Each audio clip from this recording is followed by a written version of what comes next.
अस्सलामुअलैकुम वरहमतुल्लाहि वबरकातुहू।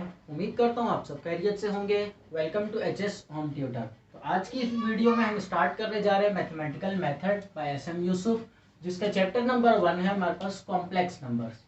Complex numbers के बारे में चैप्टर की तरफ जाने से पहले कुछ बेसिक टर्म्स पढ़ लेते हैं जो इससे पहले भी हम पढ़ चुके हैं।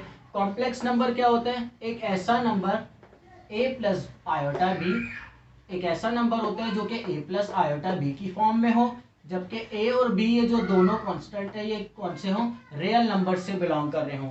और आयोटा जो है वो किसके बराबर हो? √-1 के। इसको पढ़ेंगे कैसे? कॉम्प्लेक्स नंबर एक ऐसा नंबर होता है जो कि ए प्लस आयोटा बी की फॉर्म में हो, मतलब कि A plus iota B such that A B belongs to real number and iota is equals to √-1। एक ऐसा नंबर। तो एग्जांपल्स ले लेते हैं।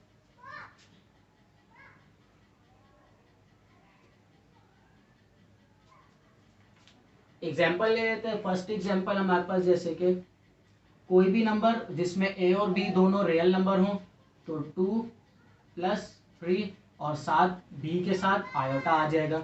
एक और एग्जाम्पल 0+3 आयोटा और 3 आयोटा। अब यहाँ पर आए तो सिर्फ 3 आयोटा, तो यहाँ पर तो मतलब सवाल आया ए तो है ही नहीं। ए मौजूद है यहाँ पर कैसे? जैसे कि अभी हमने इससे पिछली एग्जांपल ली 0+3 आयोटा, तो 0 भी एक रियल नंबर है। यहाँ पर 3 आयोटा के साथ कोई नंबर नहीं है, तो इसके साथ +0 भी कर दे तो इस नंबर पर कोई फर्क नहीं पड़ता। तो अगर तो सिर्फ ऐसा नंबर आ जाए जिस नंबर के साथ सिर्फ आयोटा मौजूद हो और पीछे कोई कांस्टेंट नंबर प्लस या माइनस ना हो रहा हो, तो वो भी एक कॉम्प्लेक्स नंबर होता है। अब अगर हमें गिवन हो सिर्फ एक कांस्टेंट नंबर, मतलब कि एक रियल नंबर, तो क्या ये कॉम्प्लेक्स नंबर है? जी हाँ, ये कॉम्प्लेक्स नंबर है। इसके साथ प्लस हो रहा है 0 आयोटा, तो ये एक कॉम्प्लेक्स नंबर है ये भी। इसी तरीके से और भी बहुत सारी एग्जांपल्स हम ले सकते हैं कॉम्प्लेक्स नंबर्स की। इसके बाद सेकंड नंबर पर हमने पढ़ने रिप्रेजेंटेशन ऑफ कॉम्प्लेक्स नंबर। अब कॉम्प्लेक्स नंबर को रिप्रेजेंट कैसे करेंगे?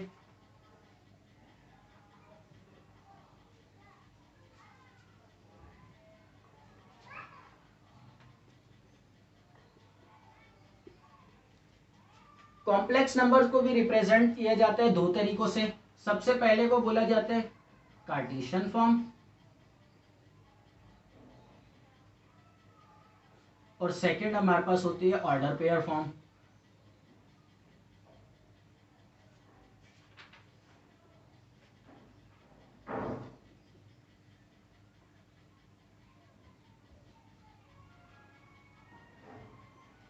कार्टेशियन फॉर्म कैसी होती है? जैसे अभी हमने ये पढ़ी जिसमें हमारे साथ हमें गिवन हो एक कांस्टेंट नंबर और साथ कोई भी कांस्टेंट नंबर और आयोटा प्लस या माइनस हो रहे हो, ये फॉर्म कहलाती है Cartesian form. Order pair form कैसी होती है? ऑर्डर पेयर फॉर्म में दोनों कांस्टेंट नंबर्स आ जाते हैं जबकि आयोटा खत्म हो जाता है। जैसे कि हमने इससे पहले भी हम रियल नंबर्स की भी बात करें तो अगर एक्स वाई के हमें कोऑर्डिनेट्स गिवन होते थे तो इस तरीके से थे, पहली वैल्यू एक्स और दूसरी वैल्यू वाई।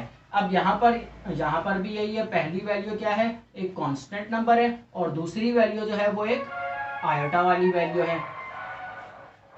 अब पढ़ लेते हैं इसके पार्ट्स के बारे में।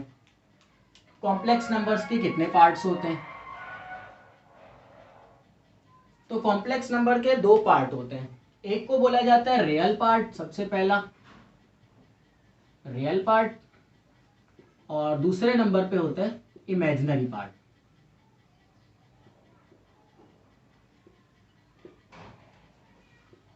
फर्ज कर लेते हैं हमारे पास एक कॉम्प्लेक्स नंबर गिवन है जो कि है ए प्लस आयोटा बी। तो अब इसमें रियल पार्ट कौन सा होगा और इमेजिनरी पार्ट कौन सा होगा? वो नंबर जो कि एक सिंपल कांस्टेंट नंबर है, एक रियल नंबर हमें गिवन है, वो कहलाएगा रियल पार्ट। और दूसरा जिस नंबर के साथ आयोटा मतलब कि इमेजिनरी पार्ट मल्टीप्लाई हो रहा है वो कहलाएगा इमेजिनरी। मतलब यहाँ पर रियल पार्ट क्या है? ए, और इमेजिनरी पार्ट क्या होगा? बी। अब आयोटा यहाँ पर क्यों नहीं लिखा? क्योंकि ये नाम से ही पता लग रहा है इमेजिनरी पार्ट। जब हमने बोल दिया इमेजिनरी पार्ट है तो फिर क्या होगा? यहाँ पर सिर्फ बी आ जाएगा। इसकी कुछ एग्जांपल्स हम ले लेते हैं। एक कॉलम बना लेंगे हम रियल का और दूसरा इमेजिनरी। कुछ हम एग्जांपल्स ले लेते हैं, जैसे कि है 3 + 2 आयोटा, 2 आयोटा और 1।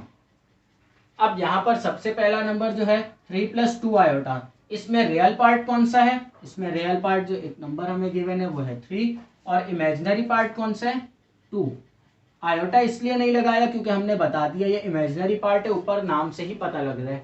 अब यहाँ पर रियल पार्ट क्या है? ये तो सिर्फ 2 आयोटा है। तो अभी अभी हमने स्टार्ट में पढ़ा, अगर तो कोई सिंपल, अगर हमें सिर्फ नंबर गिवन है, रियल नंबर जिसके साथ आयोटा मल्टीप्लाई हो रहा है, पर कोई उससे पहले रियल नंबर प्लस या माइनस नहीं हो रहा, तो उसमें क्या होता है, उससे पहले एक कांस्टेंट नंबर जरूर मौजूद होता है, जो क्या होता है? 0। और यहाँ पर इमेजिनरी पार्ट क्या है? 2 है। अब इसी तरीके से यहाँ पर ये एक रियल नंबर हमें गिवन है 1, तो इसका रियल पार्ट क्या हो जाएगा? 1, और इमेजिनरी पार्ट जो नहीं है वो क्या है? 0 आयोटा, तो यहाँ पर इमेजिनरी पार्ट क्या हो जाएगा? 0। तो ये तो थी रिप्रेजेंटेशन, और पार्ट्स हमने देख लिए, रियल पार्ट और इमेजिनरी पार्ट। इसके बाद आते हैं कॉम्प्लेक्स नंबर की एडिशन और सब्ट्रैक्शंस पे। मतलब अगर दो कॉम्प्लेक्स नंबर्स ऐड हो रहे हो या दो कॉम्प्लेक्स नंबर्स सब्ट्रैक्ट हो रहे हो, तो वो कैसे होंगे?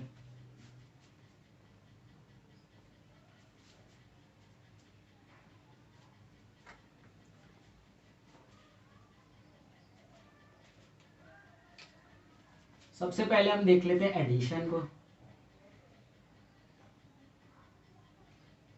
Addition of complex numbers.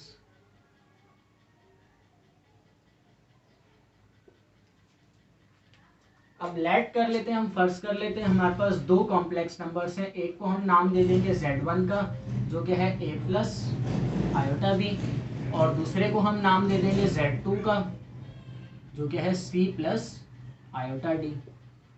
यहाँ पर इन दोनों को हमने प्लस करना है। Z1 और Z2 दोनों कॉम्प्लेक्स नंबर्स हैं, इन दोनों कॉम्प्लेक्स नंबर्स को हमने ऐड करना है। तो मतलब हमने मालूम करना है Z1 प्लस Z2 किसके बराबर आ जाएगा? ये Z1 हमारे पास है a प्लस आयोटा बी, और आ जाएगा प्लस, और फिर Z2 की वैल्यू, तो मतलब C plus iota D.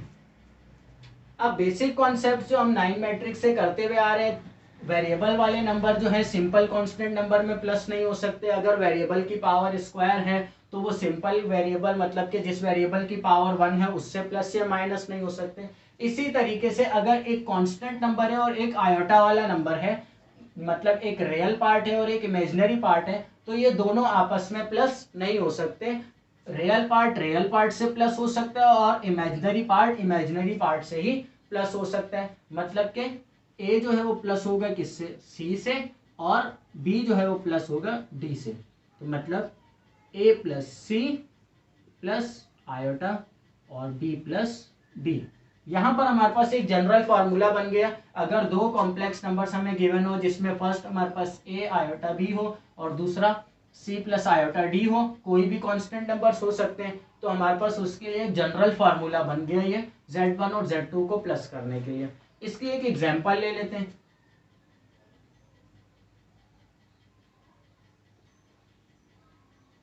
Z1 जो है वो बराबर है 3 + 2 आयोटा के, और Z2 जो है वो बराबर है 2 - 5 आयोटा के। तो अब हमने मालूम करना है Z1 + Z2। तो Z1 + Z2 के लिए हम जनरल फार्मूला बना चुके हैं। फार्मूला क्या है? a + c + iota into B plus D. अब यहाँ पर a की वैल्यू भी हमें सवाल में गिवन है और c की भी, तो a आ जाएगा 3 + 2 और प्लस आयोटा सेम आया यहाँ पर, और 2 आ जाएगा b, और ये -5। तो 3 + 2 आ जाएगा 5, और ये 2 - 5 ही आ जाएगा -3 आयोटा। मतलब कि ये जो हमने अभी जनरल फार्मूला ड्राइव किया, इसकी मदद से हम डायरेक्टली वैल्यूज पुट करके सॉल्व कर सकते हैं। ये अब एडिशन ऑफ कॉम्प्लेक्स नंबर्स के बाद हमने पढ़ना है सब्ट्रैक्शन ऑफ कॉम्प्लेक्स नंबर। अगर दो कॉम्प्लेक्स नंबर सब्ट्रैक्ट हो रहे हैं तो वो कैसे होंगे? लेट कर लेते हैं, हमारे पास दो कॉम्प्लेक्स नंबर्स हैं। पहला है जिसको हमने नाम दिया Z1 का, जो कि बराबर है a प्लस आयोटा बी के, और दूसरा है जिसको हमने नाम दिया Z2 का, जो कि बराबर है C प्लस आयोटा डी के। तो इन दोनों कॉम्प्लेक्स नंबर्स को हमने सब्ट्रैक्ट करना है, तो ये बराबर हो जाएंगे Z1 माइनस Z2 के। Z1 हमारे पास बराबर है a प्लस आयोटा बी के, माइनस कर लेंगे c plus iota D. Further simplifications कर लेते हैं, a प्लस आयोटा बी और ये माइनस मल्टीप्लाई हो जाएगा तो माइनस सी माइनस आयोटा डी। इसके बाद a एक रियल नंबर है और c भी एक रियल पार्ट है, और ये b और ये d ये दोनों इमेजिनरी पार्ट है। तो रियल पार्ट्स को एक तरफ कर लेंगे और इमेजिनरी पार्ट को एक तरफ कर लेंगे, तो ये हो जाएगा a minus C plus iota into B minus D. ये हमारे पास बन गया सब्ट्रैक्शन का एक जनरल फॉर्मूला। अब सब्ट्रैक्शन की एक एग्जांपल सॉल्व कर लेते हैं।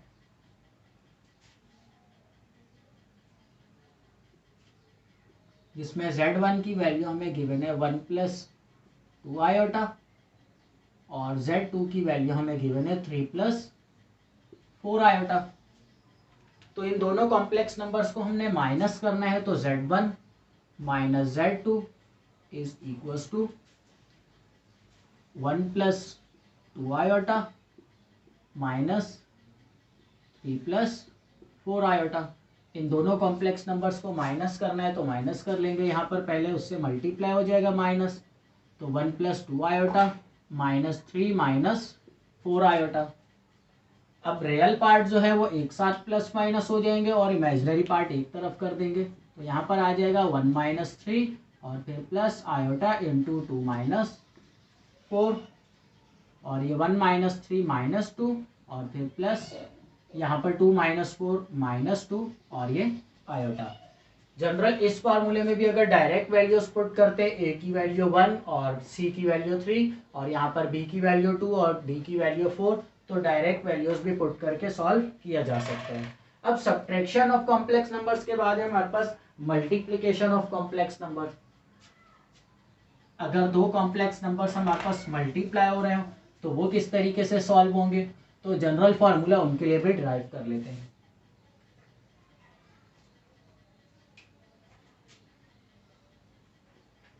मल्टीप्लिकेशन हमने मालूम करनी है कॉम्प्लेक्स नंबर्स की। दो कॉम्प्लेक्स नंबर्स हमारे पास वही है, एक है a प्लस आयोटा बी और दूसरा है c plus iota D. Z1 multiply by Z2 हमने मालूम करना है, तो ये हो जाएगा a plus iota B multiply by c plus iota D. दोनों वैल्यूज को मल्टीप्लाई कर लेंगे, सो पहले a मल्टीप्लाई हो जाएगा c प्लस आयोटा डी से और फिर प्लस आयोटा बी मल्टीप्लाई हो जाएगा c प्लस आयोटा डी से। तो यहाँ पर values ac plus iota ad और प्लस यहाँ पर आ जाएगा iota bc plus iota square bd। अब कॉम्प्लेक्स नंबर जब हमने स्टार्ट किए थे तो सबसे पहले डेफिनेशन में ही हमने पढ़ा था आयोटा बराबर होता है अंडर रूट माइनस 1 के, और यहाँ पर आ रहा है आयोटा स्क्वायर, तो मतलब आयोटा स्क्वायर किसके बराबर होगा माइनस 1 के। तो यहाँ पर इधर आयोटा स्क्वायर की जगह हम पुट कर लेंगे iota square equals to minus 1। तो फर्दर यहाँ पर AC प्लस इन दोनों से आयोटा कॉमन निकल आएगा, तो ये हो जाएगा AD प्लस BC, और यहाँ पर आयोटा स्क्वायर की जगह जब माइनस 1 पुट करेंगे तो minus plus minus BD। AC और BD दोनों रियल पार्ट हैं तो एक साथ आ जाएंगे, मतलब AC minus BD plus iota into AD plus BC। ये हमारे पास बन गया जनरल फार्मूला मल्टीप्लिकेशन का। जब दो कॉम्प्लेक्स नंबर्स को मल्टीप्लाई करेंगे तो उसके लिए फार्मूला हमारे पास ये होगा। इसके बाद मल्टीप्लिकेशन के बाद डिवीजन कर लेते हैं।